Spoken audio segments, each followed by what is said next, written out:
상관없이 우리가 행복하게 얘기하고 행복하게 무언가를 할 수 있는 그게 제가 원하는 정보예요.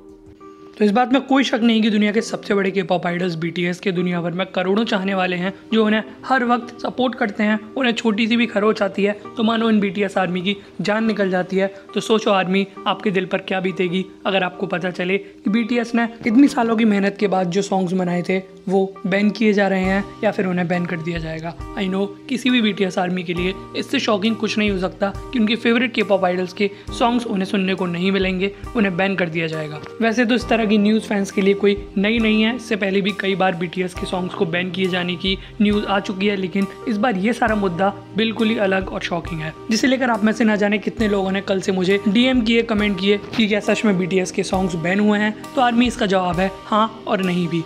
तो अगर आप एक BTS आर्मी हो, अपने फेवरेट के पॉप आइडल्स को पिछले कुछ सालों से फॉलो कर रहे हो, तो आपको ये बात पता होनी चाहिए कि BTS ने आज तक जितने भी सॉन्ग्स बनाए हैं वो सभी सॉन्ग्स BTS ने खुद नहीं लिखे। उनमें कई सारे सुपर हिट सॉन्ग्स ऐसे भी हैं जिसमें BTS ने बड़े बड़े कोरियन कंपोजर्स के साथ कोलैब किया था, या किसी और आर्टिस्ट ने BTS के सॉन्ग्स के लिरिक्स लिखे या सिर्फ कोई पार्ट लिखा, और इसी कोलैबोरेशन के चक्कर में ये सारी सॉन्ग बैन की कंट्रोवर्सी हुई है। जी हाँ आर्मी, हुआ कुछ यूँ है कि बहुत पॉपुलर कोरियन कंपोजर हैं जिनका नाम है जंग बॉबी। वो BTS TXT दोनों के ही साथ बहुत सारे सॉन्ग्स में कोलैब कर चुके हैं। बहुत सारे BTS के सॉन्ग्स भी जंग बॉबी ने लिखे। लेकिन लास्ट ईयर दिसंबर में जंग बॉबी एक हैरेसमेंट के केस में, या कहूँ एक सेक्सुअल हैरेसमेंट के केस में अरेस्ट हो गए। उन पर केस हुआ और उन्हें 1 साल की जेल हुई है, जिसके बाद BTS को भी काफी हिट मिली कि वो इस तरह के आर्टिस्ट के साथ काम करते हैं। और कोरिया की गवर्नमेंट भी रूल्स को लेकर, रेगुलेशंस को लेकर बहुत ज्यादा स्ट्रिक्ट है। जैसा कि आपने देखा होगा कि कोरियन ब्रॉडकास्टिंग एजेंसी जो कोरिया में मेजॉरिटी ऑफ सॉन्ग्स मूवीज को ब्रॉडकास्ट करते हैं टीवी पर, चैनल्स पर, वो किसी भी सॉन्ग को छोटी छोटी चीजों को लेकर बैन कर देते हैं।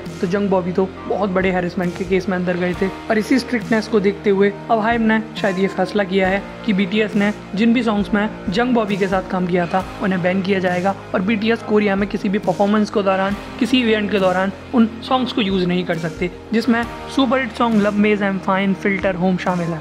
यानी कि सिंपल भाषा में बताऊं तो जिन जिन सॉन्ग्स में जंग बॉबी ने BTS के साथ काम किया था, हाइब ने उन्हें बैन कर दिया है। और BTS का जो PTD कॉन्सर्ट था वो कुछ ही दिन में ऑनलाइन एयर होने वाला है, वहां से भी इन सॉन्ग्स को कट कर दिया गया है ताकि हाइब को कोरियन ब्रॉडकास्टिंग एजेंसी और गवर्नमेंट की तरफ से कोई दिक्कत ना हो। लेकिन इसका मतलब ये बिल्कुल भी नहीं है कि आप BTS के इन सॉन्ग्स को नहीं सुन सकते। आप बिल्कुल इन सॉन्ग्स को कहीं भी कभी भी सुन सकते हो, बस आर्मी को ये सभी सॉन्ग्स कभी BTS के कॉन्सर्ट और परफॉर्मेंस में देखने को ना मिले। हाइब ने अपनी रेपुटेशन और आगे रिस्क ना हो इसके लिए स्टेप्स लिए हैं। बाकी आपको जब इस न्यूज के बारे में पता चला तो आपका रिएक्शन क्या था, कमेंट सेक्शन में अपनी राय जरूर बताना। इसी के साथ खत्म करते हैं वीडियो को। उम्मीद करता हूँ आपको ये वीडियो पसंद आई होगी। आगे इस तरह की और भी वीडियोस को देखने के लिए चैनल को सब्सक्राइब करना और बेल आइकॉन दबाना मत भूलना। Thanks for watching.